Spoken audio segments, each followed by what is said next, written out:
So, what you see is that Bitcoin tends to lag gold. And this is a really interesting chart. Now, this is actually moved to lag the Bitcoin prices in orange, gold prices in white, but and this shifted it over a little bit. But one of the things that's very important here you can see is that in 2020, when we started that big print, gold smelled it, knew it, understood it, and took off. I remember it well. Gold went from the 1,900 area, 1,800 area, and shot right up to $2,000. And all my stocks that I was invested in went crazy. And Bitcoin just sat there for quite some time with a real lag. And I was kind of like, wow, what's going on? And then suddenly Bitcoin woke up and it went from 10 to 60. So it went up 6x. So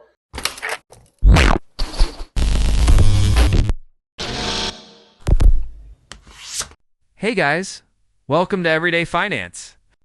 As central banks, led by the U.S. Federal Reserve, have shifted from tightening to aggressive easing, despite inflation remaining high and markets remaining stretched. The global economy has been subtly indicating a significant transition that many investors still do not completely understand. By December 2025, the Fed had slashed interest rates 3 times in a row, lowered policy rates to new cycle lows, and started buying $40 billion worth of Treasury bills each month again. This was not a short-term change, but rather the start of a long-term period of monetary accommodation. This shift, according to seasoned strategist Larry Lepard, is the beginning of what he refers to as the next big print, a massive multi-trillion-dollar expansion of money and credit that will define the decade. Rather than emerging from a crisis like those of 2008 or 2020, it will result from a poisonous combination of stubborn inflation, record deficits, slowing growth, and policymakers caught between weak economies and rising prices. Gold was the first asset to react during the 2020 liquidity spike, as investors sought safety from monetary devaluation, according to Lepard, who draws on history. Bitcoin then lagged initially, but eventually produced significantly higher upside as confidence in fiat faded. He thinks that a similar pattern might now be taking place on a much bigger scale, with the Fed's recent actions possibly signaling the start of this new liquidity cycle, which could have significant effects on gold, Bitcoin, and the way serious investors arrange their portfolios in the coming years. I think it depends business by business, but people agree to a price and then sometimes it's freight on board, so they've got to wait until the goods arrive and then they make the payment. And as we all know, Bitcoin can go up 10 or 15% or down 10 or 15%, in a matter of days or certainly in a matter of months. And so, you wouldn't like to think that if you're operating with a profit margin at a certain set level and you're being paid in Bitcoin, you fix an amount of Bitcoin and then it changes, that's a problem. So that's why the stablecoin market exists, and it's large and it's growing. And, to me, it was really just an international remittance market. And it was also a, buying crypto market. It was a, if you were in the crypto sphere and you were trading in all these other shit coins, you wanted to have something you could go back to and essentially have cash, digital cash, before you bought another shit coin. And to me, that's all kind of a waste of time and money, but that it is what it is. There's a big infrastructure that does that. We all know that even things like Dogecoin still have multi-billion-dollar valuations. Makes no sense to me. But so those two things are the kind of the primary use cases as I see them of stable coins. Now, I think the remittances use case will grow. And I think other use cases will grow as well, but they tend to be more internationally based, because when you buy a stable coin, you're foregoing the yield. I mean, you can buy a 1-month Treasury bill and get a 3% yield. And so why would you put your money in a stable coin and give, Paulo Ardano the yield when you could get it yourself? So they're kind of a form of cash, but they're a non-yielding cash, and you can get a Treasury bill that'll give you a yield. So, I think that the thing that's important to understand, though, is that the government wants to prop up the value and the size of the stablecoin market because they are a large buyer of Treasury bills. Yes. Right. But consider that we have to roll over 9 trillion of treasuries every year, and the total stablecoin market now is between 300 and 400 billion. So 300 to 400 billion as against 9 trillion, it's not a huge number yet. It's growing. An argument, about how fast it's growing, is it 20% or 50%? Some say it'll be a couple trillion in a few years. That's possible. I don't think it's doubling. It was doubling it, in the early days when the first use case emerged, this remittances use case. So, to me, stablecoins are a thing. They are going to grow and they are important. But the notion that Besant is saying that we're going to grow the stablecoin market enormously and therefore it's going to take care of all this treasury bill rollover, that to me is kind of a fiction, very similar to the way Doge was a fiction. So I kind of wonder. To a degree, yeah, because they are buyers of treasury bills. To a degree, I mean, what we're really seeing, and I mean, it's interesting because you see J.P. Morgan trying to float their own stable coin. What you're really seeing, I mean, one of the advantages about stable coins is its movement of money. And it's the same advantage that Bitcoin has, right? It's movement of money 24/7, in a very short time frame. I mean, try to do an international bank wire. That's right. Try to get it confirmed. Try to do it on the weekend. I mean, it's just you can't do it. And so, the other use case is the I need to move a lot of money really quick use case without the hassle of the traditional banking system. Well, fine. What's your Kraken account? What's my Kraken account? Fine. I'm going to send you X amount of money, and it's going to settle in 10 minutes. Right. So that's a legitimate use case. I mean, it doesn't arrive all the time, but there are certain people that do have that need. So, well, the labels are fuzzy, right? I mean, one could argue it started with the creation of the Federal Reserve. One could argue it started in 33 when they grabbed the gold, or started in 71. I mean, but the way I guess the way I look at it is I think that 2008, what you're talking about, the GFC. Yeah. Was what I think kicked off the fourth turning. And I think that was obviously the first big print. The balance sheet went from 800 billion to 3 trillion over a number of years. And when it was at 1.3, Bernanke testified to Congress that, he was going to bring it back down. And Ron Paul said, I don't think you will.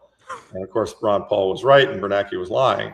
And so that was the first big print. Then there was a second big print with COVID, when the balance sheet went from somewhere in the 3s to close to 9, maybe a touch over 9 before they started to taper it again. And so we've really had two big prints as measured in kind of modern terms. And then we're just now pivoting into what could be the third big print. I want to emphasize, and Lynn and I have had a friendly back and forth on Twitter about this. I mean, she says we're going into the gradual print, and she's right. I mean, the last couple, both of those prior events occurred as a result of a financial shock that required them to bring, money hoses of liquidity quickly and aggressively to get it under control.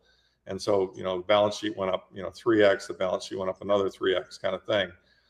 Right now, as we all know, what's happened in the last month, and certainly really even over the last few days, because the Fed meeting was just earlier this week, is that they've announced they're stopping quantitative tightening, which they had kind of signaled that for a month now. Yeah.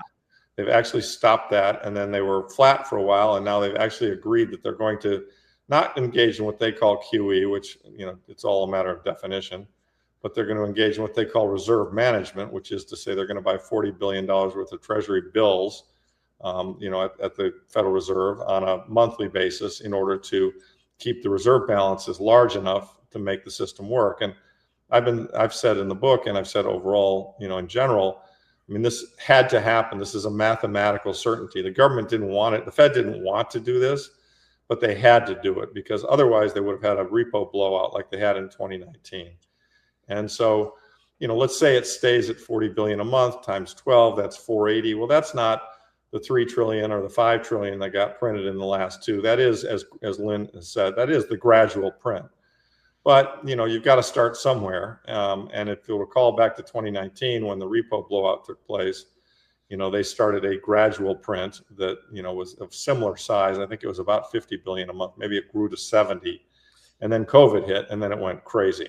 And they just printed enormous amounts. So I would argue, as I said in my tweets back to Lynn, that yes, you're right. This is a gradual print, but it could easily morph into a big print if something breaks or the requirements, arise that. According to Larry Lepard, the first significant modern experiment in large-scale monetary expansion occurred during the 2008 global financial crisis, when the Federal Reserve quickly increased its balance sheet from roughly $800 billion to over $3 trillion. The next wave occurred during COVID, When the Fed's balance sheet grew to about $9 trillion as central banks forced liquidity to previously unheard of heights, Lepard contends that although the current climate has not yet reached historical extremes, the underlying dynamics, rising liquidity stress, shaky credit markets, and policymakers torn between promoting growth and reining in inflation, are starting to look remarkably similar. He cautions that today's slow easing could swiftly turn into another full-scale huge print if a real crisis arises. Lepard advises investors to appropriately assess this change by focusing on deeper signals from bond markets, credit circumstances, and yield structures across international markets, rather than just the Fed's headline choices. According to him, the true question is not whether easing is happening, but rather when and how it will develop into a larger, an inflationary cycle that compels central banks to control the yield curve and expand money and credit even more aggressively. Yeah. So the problem with Bitcoin is that it's a couple of different things. It's the best form of money to protect from monetary debasement because it's even sounder than gold in terms of stock to flow. And it is, in my opinion, it will be the future of money over a long enough time frame. But sadly, it also has some correlation with the stock market, although it broke that recently, which is interesting. And it broke it in a way that I didn't expect. It's just the stock market's held together and Bitcoin's gone down. But probably the most important thing that it is it's a liquidity indicator, because it's very easy to trade, and it reflects how much money is coming into the system. And although we took rates down, and although they're going to start to print again, it is gradual. And the other thing that happens is it tends to historically not reflect that liquidity until there's a lag with gold. And so what's happened here is, this has been an unusual year because I think the world has woken up to the fact that, Doge didn't work. Monetary debasement is a real thing, and it's going to continue for years, if not decades, but certainly years until we reset the monetary system. And so if you believe that to be true, which I do, then you need to protect yourself with things that can't be printed, and gold and Bitcoin are the two most logical ones. And gold is much more widely known, understood, distributed, held by governments, held by corporations, etc. And so it's natural that when everyone wakes up to that issue, they go to gold first, because look, there's a whole, we all think Bitcoin's obvious, but frankly, a big piece of the world doesn't fully get it. And so, what you see is that Bitcoin tends to lag gold. And this is a really interesting chart. Now, this is actually moved to lag the Bitcoin prices in orange, gold prices in white, but and this shifted it over a little bit. But one of the things that's very important here, you can see, is that in 2020, when we started that big print, gold smelled it, knew it, understood it, and took off. I remember it well. Gold went from the 1,900 area, 1,800 area, and shot right up to $2,000. And all my stocks that I was invested in went crazy. And Bitcoin just sat there for quite some time with a real lag. And I was kind of like, wow, what's going on? And then suddenly Bitcoin woke up and it went from 10 to 60. So it went up 6x. So the historical pattern, and I retweeted Terrence this morning on this, the historical pattern is gold moves first, then Bitcoin follows harder. And you can see that in several different cases. I mean, you can see where, in 2022, where gold started moving higher and Bitcoin sat flat, and then Bitcoin came ripping past it. And in turn, when there's a correction, gold tends to correct, before Bitcoin does sometimes too. So I guess what I'm saying is, if, this is a chart that was done by my partner, Dave Foley, and by Joe Consorti. It's a really good chart.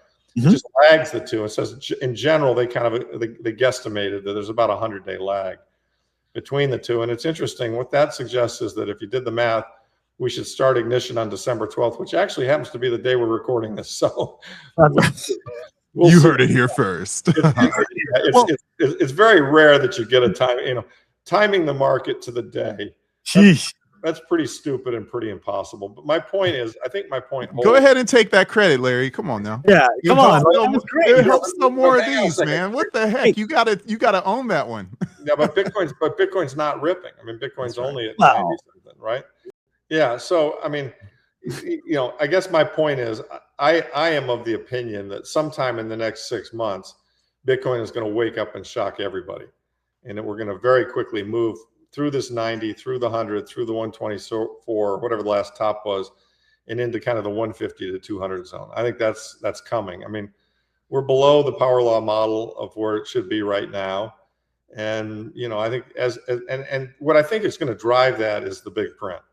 I mean, I think what we just saw, we're still if you kind of compare this to 2020, we're still in the early days of the monetary ship turning.